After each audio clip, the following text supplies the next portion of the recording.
Cette vidéo vous explique comment installer la commande au cintre RockShox Twist Lock. Pour obtenir des informations complémentaires, ainsi que la liste des outils et accessoires nécessaires, consultez les manuels d'utilisateurs des commandes au cintre RockShox Twist Lock et OneLock sur le site www.sram.com/service.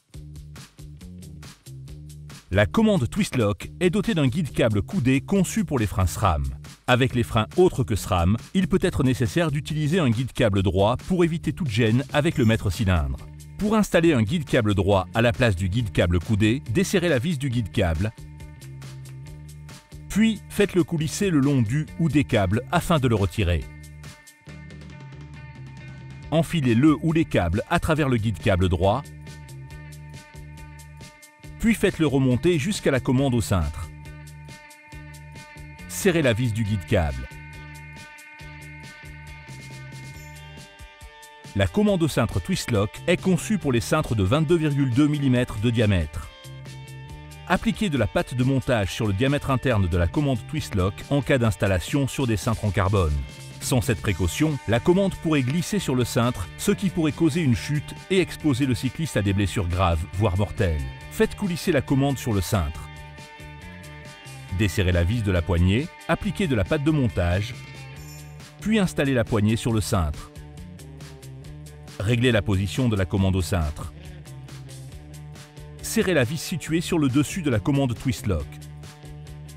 Ne touchez pas à la vis de fixation située en dessous de la commande. Enfoncez l'embout du cintre. Serrez la vis de la poignée jusqu'à ce qu'elle ne bouge plus sur le cintre, à un couple maximal de 3 Nm. Ne serrez pas les vis de manière excessive.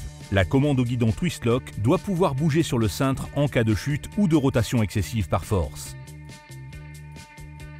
Pour que la commande au cintre soit bien installée, la gaine de câble doit passer aux bons endroits et être parfaitement fixée au vélo. Pour les amortisseurs, évacuez la pression d'air, puis comprimez l'amortisseur pour s'assurer que le câble ne tire pas sur l'amortisseur. Pour déterminer l'endroit où couper la gaine d'un amortisseur, maintenez l'extrémité de la gaine au niveau de la commande et laissez assez de longueur pour qu'elle ne soit pas tendue et pour permettre de tourner librement le cintre de gauche à droite. Faites une marque à l'endroit de la découpe, puis, à l'aide d'un coupe-gaine SRAM, coupez la gaine. À l'aide du poinçon du coupe-gaine, arrondissez les bords de la gaine.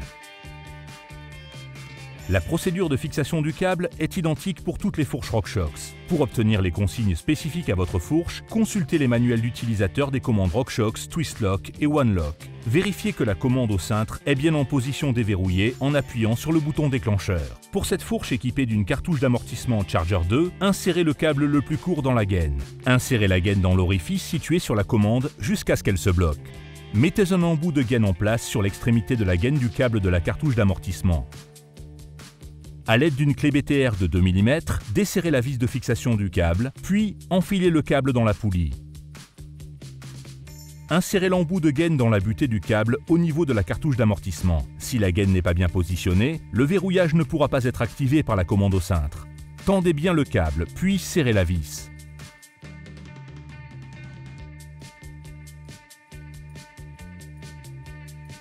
Coupez le câble qui dépasse, mettez l'embout en place, puis, à l'aide du coupe-câble SRAM, écrasez l'embout.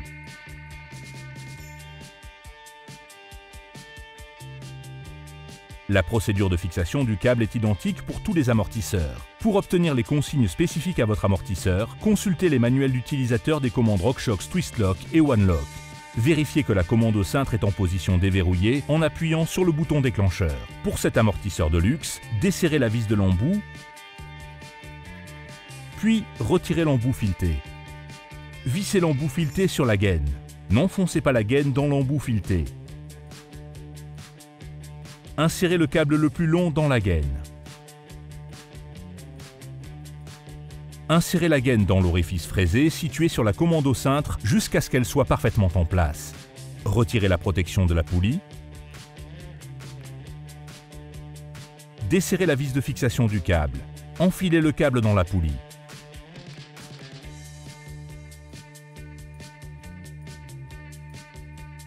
Mettez l'embout fileté en place, puis serrez la vis de l'embout.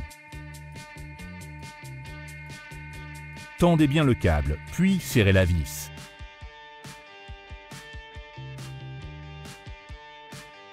Coupez le câble qui dépasse Puis mettez en place l'embout sur son extrémité. Enfoncez l'embout dans l'encoche.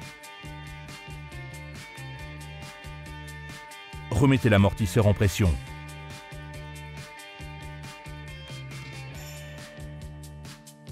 Lors du serrage, la poulie ainsi que la protection de la poulie vont tourner. Continuez à faire tourner la protection de la poulie dans le sens des aiguilles d'une montre jusqu'à ce qu'elle se bloque et soit serrée.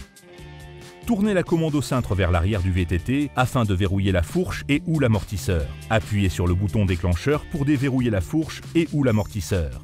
Si vous roulez principalement en conditions sèches, vous pouvez retirer la protection du câble de la commande au cintre pour faire apparaître le symbole verrou qui sert de repère pour savoir si votre suspension est verrouillée ou déverrouillée. L'installation de la commande au cintre RockShox Twist Lock est maintenant terminée. Pour obtenir des informations complémentaires à propos de votre système, consultez le manuel d'utilisateur sur le site www.sram.com/service.